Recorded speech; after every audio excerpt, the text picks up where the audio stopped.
During my time studying at Curtin University, the opportunity came up to volunteer in Uganda for 3 months as a filmmaker and photographer, and I jumped at the opportunity to be able to travel internationally and to use my degree and to help people in developing communities.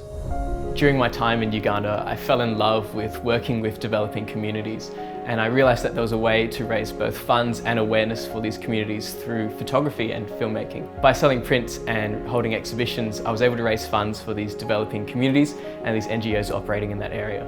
In 2019, I was recognised as WA Youth Volunteer of the Year, and that opened up all these opportunities to then go to speak in schools and different community groups about the work that I do, and also to encourage the next generation to live generous lives. When the borders closed because of COVID, I couldn't travel anymore, so instead I went back to Curtin and started studying a Masters of Secondary Education, so I could then use these skills back in the field in developing communities.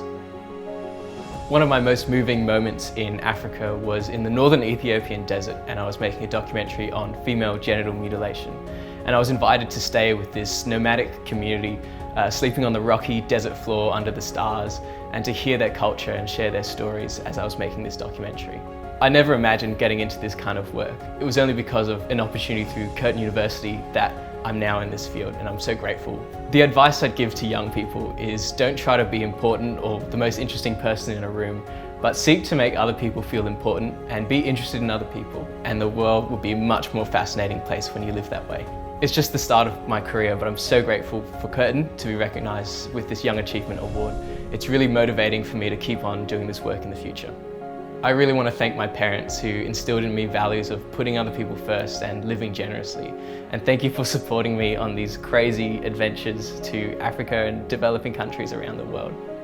Something someone said to me was, live simply so that others can simply live. And that's been a guiding principle throughout my life and my work. One of my exhibitions was called Voices Unheard. And I don't like the idea that people don't have a voice. I think everyone has a voice, but the issue is that we're not listening.